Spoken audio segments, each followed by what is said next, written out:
guys, my name is Enadog, and today we'll take a look at everything that you need to create the legendary weapon, the Kamohoali'i Kotaki, which will be referred to as Kotaki from now on. The Kotaki is a shark spear that has a purple glow on it, and it leaves behind a trail of blood in the water as you swim. It also surrounds the player's body by bubbles and scales. So to craft the Kotaki, you will need the following 4 components: the CARCHARIAS, which is the precursor, the gift of Kotaki, the gift of fortune, and the gift of mastery. Each of these components, except for the precursor, are made up of components of their own, and the order in which you collect them is up to you. However, I do have a recommended order of doing things, which I will share later on in this video. So let's take a look at how you can collect each of the items required to create the 4 main parts of this legendary. The CARCHARIAS can be bought on the trading post, which at the time of this video is going for roughly 80 gold. It can also be earned through a series of collections that you can access via the achievements panel if you are interested in doing it that way. If you want to know whether doing the collections will be cheaper than buying it on the trading post, then you can visit gwtefficiency.com. Lastly, just like any of the first generation precursors in Guild Wars 2, the CARCHARIAS can actually be dropped from enemies in the game, so make sure that you have completed the Advanced Logistics Mastery and that you tick all of the auto-loot functions in the options menu. If you do decide to buy it on the trading post and you have the patience to wait, then I recommend putting in a buy order to save some gold for the rest of the legendary. Doing this can sometimes take a couple of days, so if you don't have the patience to wait or you urgently want your legendary and you have a lot of gold to spend, then you can go ahead and buy it at the selling price. The gift of Kotaki is one of the more expensive parts of this legendary. It consists of the gift of metal, a shark statue, 100 icy runestones, and the superior sigil of agony. To craft the gift of metal, you will need a weaponsmith at level 400. You will also have to buy the recipe for the gift of metal for 10 gold from Iani, who is next to the Mystic Forge in Lion's Arch. Once you've done this, you will need to combine 250 orichalcum ingots, 250 mithril ingots, 250 darksteel ingots, and 250 platinum ingots. To craft the shark statue, you will need a jeweler at level 400. You will also have to buy the recipe from Iani for another 10 gold. Once you've done this, you will need to buy the gift of Ziatan from the Dungeon's Weapon and Armor vendor for 500 shards of Ziatan. The Dungeon's Weapon and Armor vendor is just south of the Ford Mariner waypoint in Lion's Arch, as you can see in this picture. To obtain the shards of Ziatan, you will need to do the Ruined City of Ara dungeon multiple times, but you can also do the Ara dungeon reward track in either PvP or World vs World a few times. All of these options are good, as they will reward you with additional gold and materials that you can use later on in the legendary, so it's up to you to decide which of them you want to do. Combine the gift of Ziatan with 250 orichalcum ingots, 250 armored scales, and 250 vials of powerful blood at the jeweler station to create a shark statue. The icy runestones are a part of the legendary that you unfortunately have to spend gold on.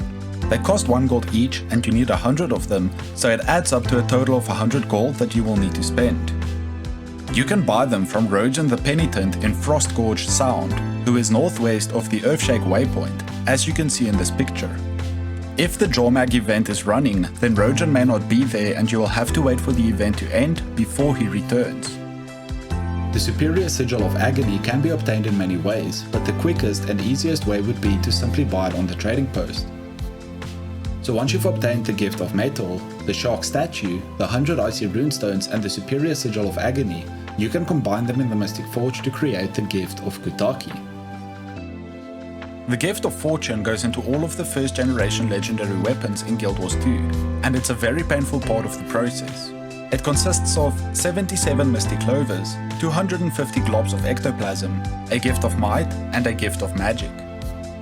To obtain the 77 Mystic Clovers needed for the gift of fortune, you will need 10 obsidian shards, 10 mystic coins, 10 globs of ectoplasms, and 10 mystic crystals. Combine these in the Mystic Forge. This recipe will return an output of 10 Mystic Clovers, so when you get to 70 Mystic Clovers and you only need 7 more, swap out the Mystic Crystals for Philosopher's Stones.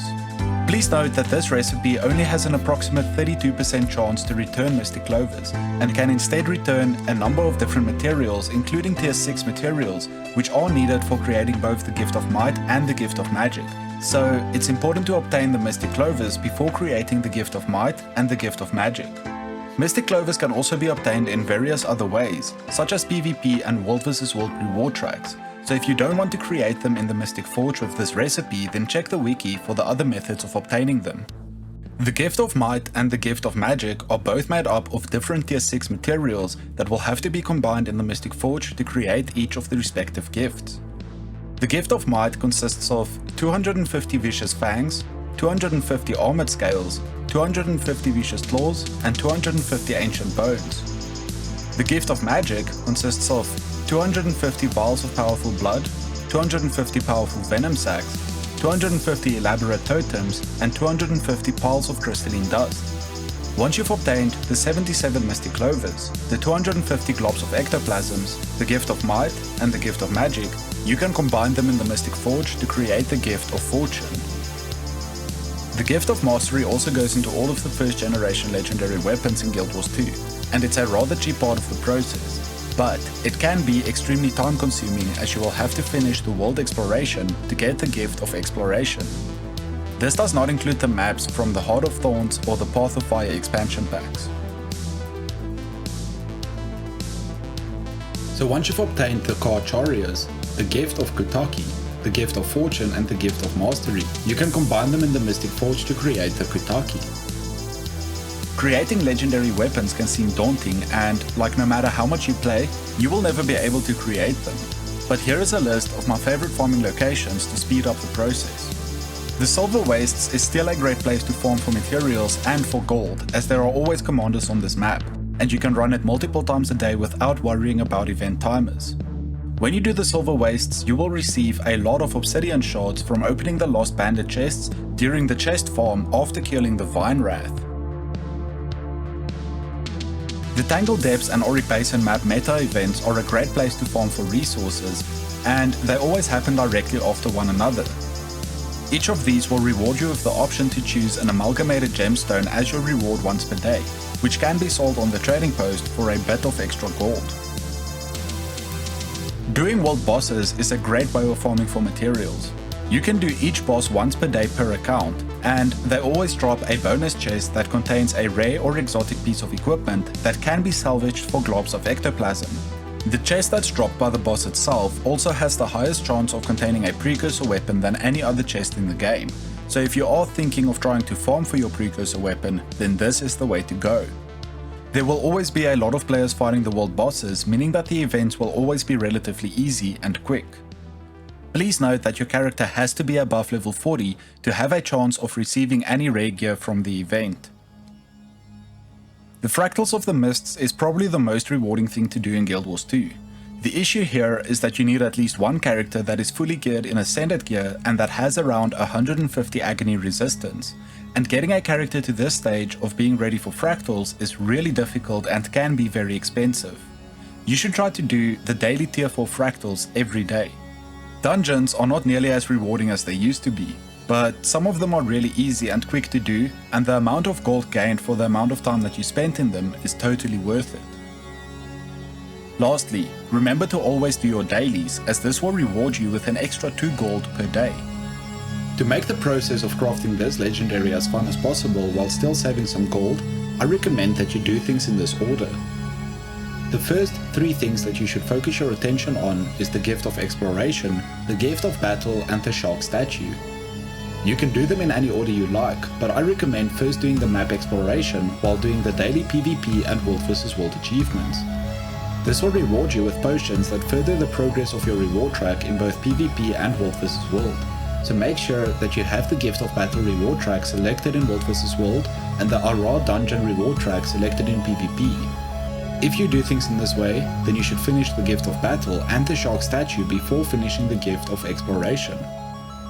The reason that I like to focus on these 3 things first is because you will end up receiving a lot of materials that you will need later on in the Legendary, such as Mystic Clovers, Obsidian Shards, Tier 6 materials and globs of ectoplasms from salvaging rare and exotic gear. When you are doing the Gift of Exploration, you should make sure that you have gathering tools equipped and that you gather every single resource node that you run past. The next thing that you should focus on is the Gift of Fortune, starting with the Mystic Clovers, as this recipe may also return some of the other tier 6 materials that's needed for the rest of the legendary. After doing the Gift of Fortune, you should focus on the Gift of Mastery. Next, do the Gift of Kotaki. Lastly, we have the CARCHARIAS. I like to place a buy order for a precursor when I start the process of creating a new legendary weapon, but a lot of other players will argue that it's better to do it at the end, so when you want to get the precursor is up to you. Thank you for watching this video. If you found this video helpful, then please give it a like and share it with your friends who may want to create this legendary weapon in the future. If you have any questions, then please feel free to ask them in the comment sections down below. And if you are interested in creating other legendary weapons, but you don't know how or where to get started, then consider subscribing to my channel, as I will be bringing out more guides like this one in the near future.